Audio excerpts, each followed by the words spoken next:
Assalamualaikum warahmatullahi wabarakatuh. Kami dari kelompok 10, Prodi Sistem Informasi UIN Syarif Hidayatullah Jakarta, akan menjelaskan tentang review paper IRP untuk tugas mata kuliah Sistem Enterprise.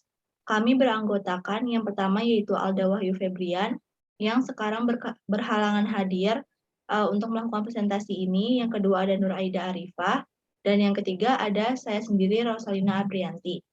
Selanjutnya,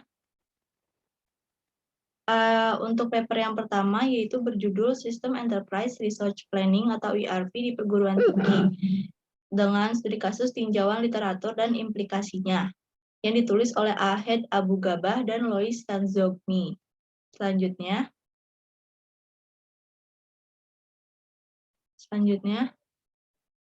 di sini ada tujuan penelitian, yaitu memberikan tinjauan kritis terhadap penelitian sebelumnya dalam sistem ERP di pendidikan tinggi dengan fokus khususnya pada pendidikan tinggi di Australia. Penelitian ini tidak hanya menjadi dasar evaluasi penelitian dan kebutuhan penelitian sebelumnya, tetapi juga membuat terobosan dalam mengidentifikasi hasil ERP di sektor ini dari perspektif yang berbeda dengan referensi khusus kepada pengguna. Selanjutnya, di sini ada subjek penelitian. Dalam beberapa tahun terakhir, pendidikan tinggi telah sangat dipengaruhi oleh tren global akibat dari seruan pemerintah kepada universitas di seluruh dunia untuk meningkatkan kinerja dan efisiensinya. Meningkatnya harapan pemangku kepentingan, terutama mahasiswa dan pemerintah, persyaratan kualitas dan kinerja dan lingkungan pendidikan yang kompetitif bersama dengan penurunan dukungan pemerintah telah menekan universitas di seluruh dunia untuk mengadopsi strategi baru untuk meningkatkan kinerja mereka. Akibatnya, sektor pendidikan tinggi telah beralih ke sistem Enterprise Research Planning atau ERP dengan harapan membantu mereka mengatasi perubahan lingkungan. Subjek penelitian ini membahas sistem ERP pada pendidikan tinggi yang ada di Australia berdasarkan penelitian-penelitian sebelumnya. Selanjutnya, di sini ada metodologi penelitian. Metodologi penelitian yang dipakai pada penelitian di jurnal ini menggunakan metode penelitian studi literatur dengan berfokus pada dua bagian, yaitu pada bagian literatur ERP di pendidikan tinggi secara umum dan pada bagian literatur ERP di pendidikan tinggi di Australia, serta penelitian-penelitian sebelumnya. Selanjutnya akan dibahas oleh teman saya, Nur Aida Arifah.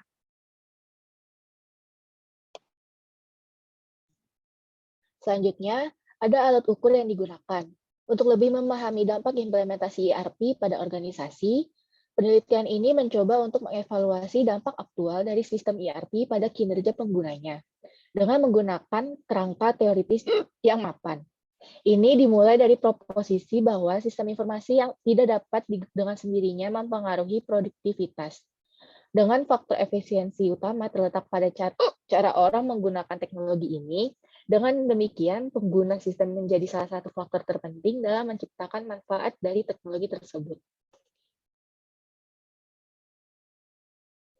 Selanjutnya, hasil pembahasan, tingkat kegagalan implementasi ERP sangat tinggi. Di antara hambatan lain yang ditemukan, masalah teknis dan faktor kritis termasuk dukungan manajemen puncak, pelatihan dan hambatan merupakan hambatan utama dari keberlangsungan implementasi ERP. Penelitian sebelumnya telah membentuk banyak aspek basis pengetahuan di bagian bidang SI ini, mulai dari faktor keberhasilan, faktor implementasi, faktor tantangan, manfaat organisasi, dan penerimaan pengguna.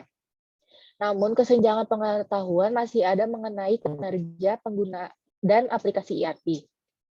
Ini hampir diabaikan dalam penelitian sebelumnya, terlepas dari beberapa penelitian yang mencoba mengevaluasi kinerja kelompok khusus yang sangat bertarget di berbagai jenis organisasi. Dengan demikian, tampaknya kombinasi variabel evaluasi yang berbeda dan klasifikasi selanjutnya ke dalam dimensi dan faktor terstruktur dapat berkontribusi untuk membentuk model komprehensif yang membantu mengisi bagian penting dari kesenjangan pengetahuan dan mewakili langkah lebih lanjut dalam menyelidiki ERP dan dampaknya. Di lembaga pendidikan tinggi dan teori SI juga, dengan demikian, karena di fokus evaluasi ERP meluas dari aspek teknis untuk memasuki aspek manusia, organisasi dan teknologi juga, pentingnya ERP dan pengaruhnya terhadap kinerja pengguna akan terwujud. Dan dengan demikian, sejauh mana ERP memenuhi peran mereka untuk organisasi sasaran akan diakui. Kesimpulannya, sebagian besar studi mengevaluasi ERP yang ada berfokus pada masalah teknis atau proses implementasi. Ini tidak memberikan penjelasan tentang efek ERP, atau jika ERP bekerja dengan baik atau buruk dengan pengguna tertentu dalam pengaturan tertentu. Dengan demikian, mengevaluasi faktor paling kritis yang berpotensi menentukan dampaknya dari sistem ini sangat diinginkan untuk menjelaskan manfaat aktual yang dapat dicapai melalui sistem ini oleh pengguna dan organisasi karena dapat memengaruhi hasil dan penyampaian pendidikan. Selanjutnya, di sini ada kelebihan dari paper ini, yaitu penelitian ini membahas tentang ERP pada pendidikan tinggi dengan memberikan contoh studi kasus yang mudah dipahami. Dan penelitian ini akan membantu organisasi pendidikan tinggi sebagai praktisi dan profesional ERP, mengalihkan perhatian mereka dari faktor keberhasilan dan kegagalan saja ke elemen yang lebih penting, seperti pengguna, tugas, dan sistem. Dan juga mengalihkan pertimbangan mereka ke bagaimana elemen-elemen ini dapat meningkatkan manfaat dari ERP. Selanjutnya, di sini ada kekurangan dari penelitian ini, yaitu kurangnya kerangka konseptual dan panggilan kritis untuk langkah-langkah yang divalidasi memerlukan lebih banyak penelitian di bidang ini. Dalam bentuk penelitian lebih lanjut yang memeriksa kesesuaian antara ERP dan output-nya, dan persyaratan tugas di lembaga pendidikan tinggi. Ini berpotensi membantu organisasi dan praktisi termasuk vendor untuk menemukan jawaban dan penjelasan yang masuk akal tentang sejarah kegagalan sistem ERP di pendidikan tinggi. Selanjutnya, di sini ada paper yang kedua yang berjudul tentang sistem ERP di sektor pendidikan tinggi, studi kasus deskriptif, yang ditulis oleh Ahmad Arabai, Wasana Bandara, dan Guy G. Gebel. Selanjutnya, tujuan penelitian pada paper ini yaitu artikel ini bertujuan untuk membahas berbagai area fokus termasuk keputusan adopsi ERP, pemilihan ERP, prosedur penyesuaian, aspek integrasi, peran konsultan, dan evaluasi sistem ERP. Masing-masing terdaftar sebagai bidang minat penting dalam literatur dan merupakan tantangan yang paling sering dilaporkan. Selanjutnya ada subjek penelitian. Artikel ini melaporkan substudi dari upaya penelitian yang lebih besar yang dirancang untuk membantu memahami adopsi dan evaluasi ERP oleh lembaga pendidikan tinggi di Australia. Studi kasus deskriptif ini dilakukan di Queensland University of Technology atau disingkat QUT di Australia dengan fokus pada tantangan mengadopsi ERP. Metode penelitian yang digunakan di sini dengan struktur artikel adalah sebagai berikut. Yang pertama, ringkasan hasil tinjauan literatur rinci disediakan. Selanjutnya, memperkenalkan studi kasus tunggal. Pertama, memperkenalkan metode penelitian, kemudian gambaran lokasi kasus yang diselidiki, dan kemudian penemuan yang komprehensif. Dan yang terakhir, kesimpulan keseluruhan dan dampak pada penelitian lebih lanjut yang telah dirangkum. Kemudian ada alat ukur yang digunakan.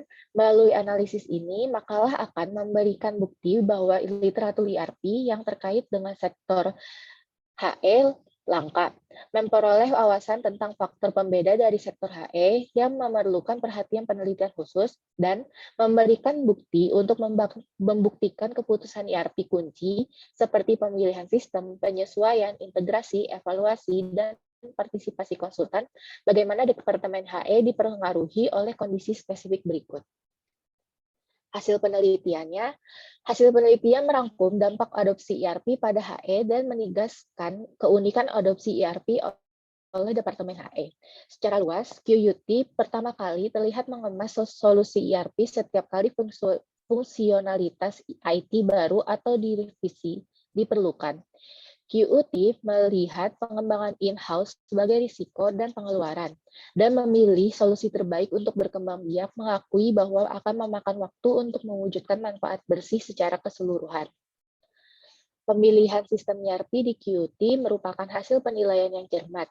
Mereka meninjau secara rinci persyaratan fungsional mereka, apa yang dapat ditawarkan oleh sistem vendor, reputasi vendor, dan kompatibilitas dengan sistem yang ada ketika membuat keputusan pemilihan sistem. Integrasi sistem di QUT adalah area yang perlu ditingkatkan. Mereka mengakui bahwa ini sebagian besar merupakan hasil dari strategi pemilihan perangkat lunak terbaik mereka. Namun, QUT sedang mencari cara untuk meningkatkan integrasi sistem dengan lebih baik dan memiliki proyek atau sumber daya khusus yang menangani masalah ini. Secara umum, seperti kebanyakan organisasi, QUT tidak secara efektif mengevaluasi implementasi ERP mereka setelah penerapan sistem. Tetapi, melihat kebutuhan dan nilai dari pelakukannya, hambatan utama yang mereka laporkan adalah kurangnya metode evaluasi yang sistematik dan ekonomis. Orang yang diwawancarai juga menunjukkan pemangku kepentingan yang beragam dan terkadang unik dalam kaitannya dengan sistem ERP di HE dan kebutuhan untuk mengidentifikasi pemangku kepentingan ini dan mengetahui siapa yang harus diperiksa ketika suatu sistem dievaluasi. Selanjutnya, kesimpulan dari paper ini yaitu konteks unik dari HEI menunjukkan tantangan dan resiko unik dari implementasi dan evaluasi ERP, menuntut penelitian khusus sektor. Studi kasus deskriptif dari Queensland University of Technology atau QUT memberikan rincian tentang yang pertama yaitu keputusan dan alternatif adopsi ERP, yang kedua pemilihan ERP, yang ketiga prosedur penyesuaian, yang keempat aspek integrasi, yang kelima peran konsultan, dan yang keenam persepsi evaluasi sistem ERP. Wawasan yang diperoleh di sini selaras dengan banyaknya masalah yang diangkat sehubungan dengan adopsi ERP di pendidikan tinggi secara global dan memberikan beberapa contoh kehidupan nyata yang dapat diikuti oleh universitas lain. Selanjutnya, di sini ada kelebihan dari paper ini, yaitu studi kasus ini adalah bagian dari studi yang lebih besar untuk lebih memahami adopsi dan evaluasi ERP di HEI. Selain memberikan detail deskriptif yang kaya dari pengalaman QUT, studi kasus ini berusaha untuk mengeksplorasi masalah mendasar yang memerlukan perhatian lebih lanjut yang akan mendapat manfaat dari penyelidikan sistematis. Temuan dari studi kasus ini dapat dijadikan saran untuk penelitian masa depan. Selanjutnya, kelemahan dari paper ini yang pertama yaitu terdapat kalimat yang sulit dimengerti ketika diterjemahkan ke dalam bahasa Indonesia. Yang kedua, hasil dari penelitian cenderung sempit dengan narasumber yang hanya beberapa orang penting di QUT.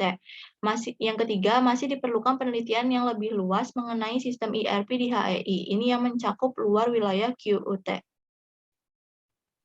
Sekian presentasi dari kelompok kami. Mohon maaf apabila ada kesalahan. Wassalamualaikum warahmatullahi wabarakatuh.